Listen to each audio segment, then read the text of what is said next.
ఒక్కసారి మనం అదర్ కంట్రీస్కి వెళ్ళిపోయినాక అక్కడ నుంచి మళ్ళీ ఎగ్జాంపుల్ రీసెంట్గా మనకు పేపర్లో కూడా పడింది, ఒక లేడీ యూకే నుంచి తను జపాన్కి వయా చైనాలో ఆల్టింగ్ అయినప్పుడు మనం ఒకవేళ ఒక 24 hours మనం అక్కడ ఆల్టింగ్ అయినా కూడా మనకు తిరగడానికి పర్మిషన్ ఉంటుందా?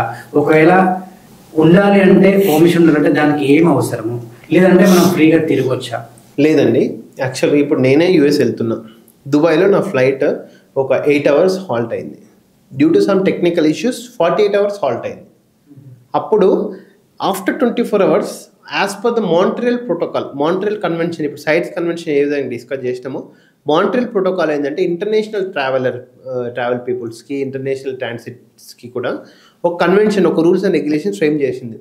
దుబాయ్లో రాజేష్ హాల్ట్ అయ్యిండు, 8 hours ఉన్నాడు, ఆయనకి ఎలాంటి పర్మిషన్ అవసరం లేదు, నెక్స్ట్ ఫ్లైట్కి వెళ్ళిపోతాడు, 24 hours లోపల ఉంది. కానీ 48 hours అయినప్పుడు there is a special kind of visa that's called as a transit visa.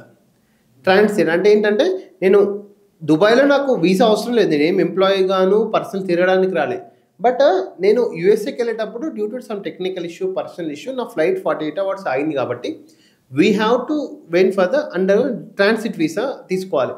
కానీ మనకి ఇక్కడ ప్రేమ తాంగ్చాక్ అనే అమ్మాయి యునైటెడ్ కింగ్డమ్ నుంచి జపాన్ వయా చైనా వెళ్ళేటప్పుడు విషయం ఏంటంటే ఆమె యాక్చువల్గా 4 hours ఆమె వచ్చేటప్పుడు అన్ని కనుక్కుంది, చైనా ఎంబసీస్తో మాట్లాడింది, నేను 4 hours హాల్ట్ అవుతున్నాము, weather I need transit visa అంటే నో అన్నాడు, ఎందుకంటే as per Montreal protocol. But China people ఏం చేస్తుందంటే ఆమె she Hales from the Arunachal Pradesh, person of Indian origin. ఆ ఇండియా అరుణాచల్కి ఇష్యూ ఉంది కాబట్టి ఆమెను అరుణాచల్ ప్రదేశ్ పర్సన్గా ఐడెంటిఫై చేసింది కాబట్టి ఇప్పుడు ఆమెను కంపల్సరీ ట్రాన్సిట్ వీసా కావాలని టార్చర్ చేసింది ఫైనల్గా.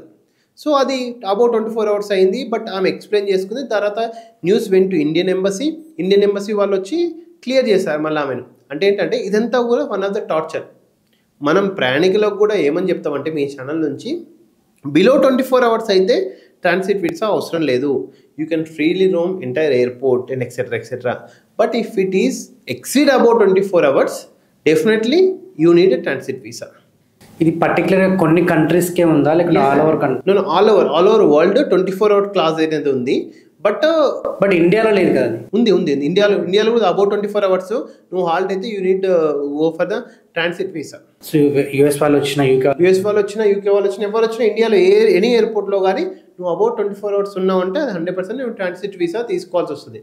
లేకపోతే Indians has authority to deport us to same country. ఇప్పుడు సపోజ్ యూకే నుంచి ఇండియా నుంచి ఆస్ట్రేలియాకి వెళ్తుండు, ఇండియాలో హాల్ట్ ఉంది, నువ్వు 48 hours 72 hours ఇక్కడ ఉంది అంటే ఇండియన్ అధికారులకు వాళ్ళని డిపోర్టేషన్ చేసే అధికారం కూడా ఉంటుంది సేమ్ కంట్రీకి. మళ్ళీ ఆస్ట్రేలియాకి పంపించకుండా మళ్ళీ నీ కంట్రీకి రిటర్న్ పంపించచ్చు, ఆ అధికారం కూడా పవర్ ఉంది.